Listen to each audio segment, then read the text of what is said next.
Welkom bij de Sporttafel. In deze aflevering zie je een portret van een zestal lopers die elkaar kennen van het sportinstituut Just Go.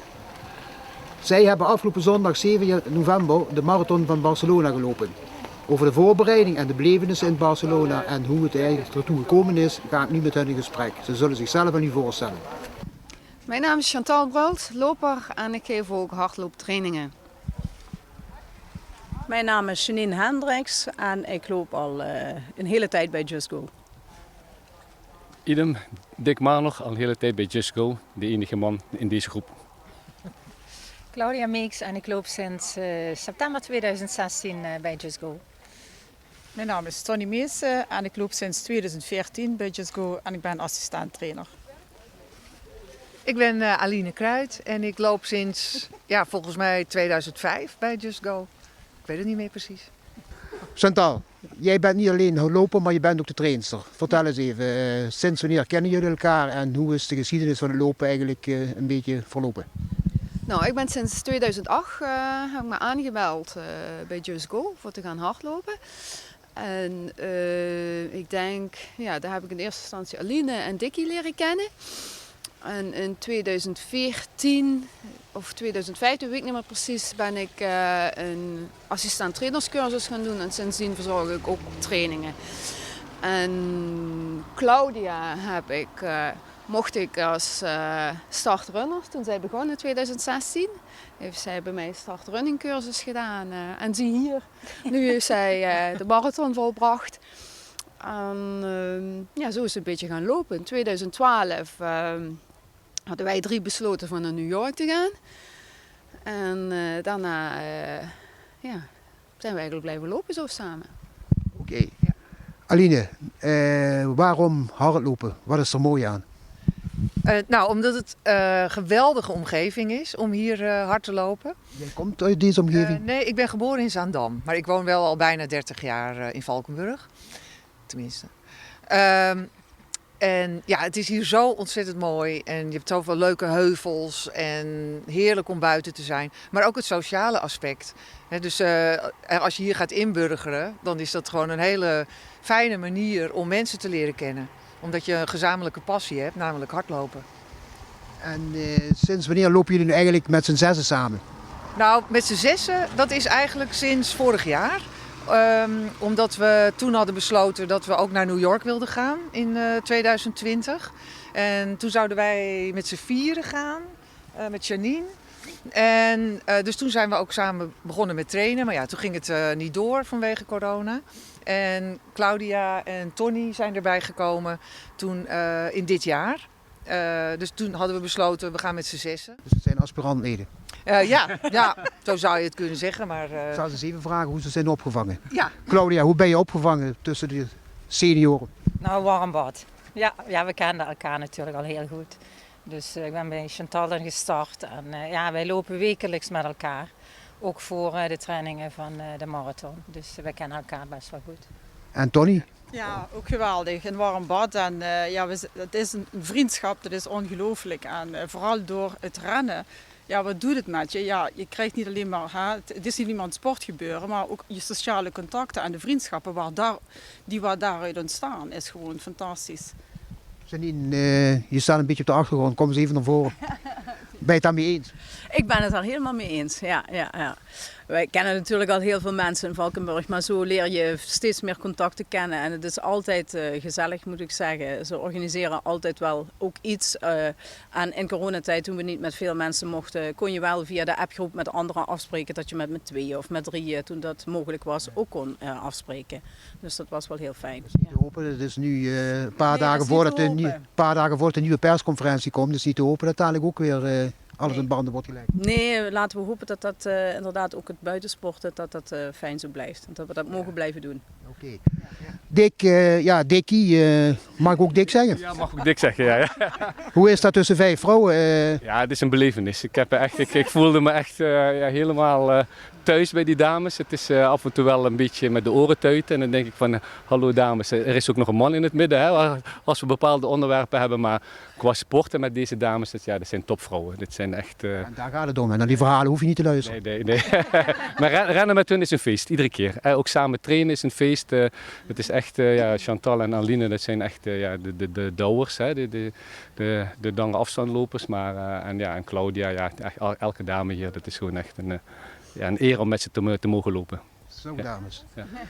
Claudia, Chantal, even terug naar trainen. Hoe hebben jullie je voorbereid op de marathon van Barcelona is het uiteindelijk geworden? Dat is een heel lang verhaal, hè? Want het zou eerst New York worden, toen zou het Terschelling worden en het is uiteindelijk Barcelona geworden. Kun je dat eens even uitleggen? Ja.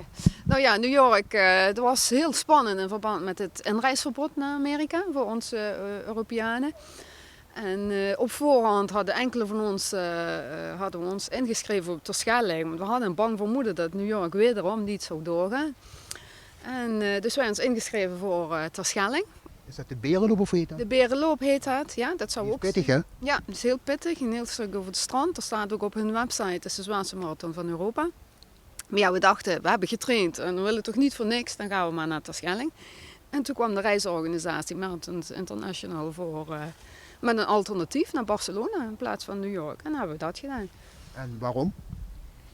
Nou, omdat we toch heel graag wilden lopen. Want je bouwt al die maanden op naar een bepaalde afstand. Ja, maar dat kun je natuurlijk ook op Terschelling, hè? En dat is wat dichter Ja. op de deur. Ja, nou, we vonden het ook wel heel lekker om eventjes nog in de zon te zijn. Wij zouden dus naar New York gaan. Voor de derde keer zou dat zijn voor Chantal, voor Dick en mij. Maar het is nog 3 keer niet gelukt. 2012, de orkaan Sandy. Toen stonden we er al en toen ging het niet door de wateroverlast. De tweede keer 2020. Toen ging het niet door corona. En nu 2021. Het ging bijna door, maar helaas. De reisbeperkingen worden pas opgeheven een dag na de marathon. Dus we komen New York niet in en kunnen dus niet lopen. Maar gelukkig gaan we als alternatief naar Barcelona. En gaan we daar de marathon lopen. Yay!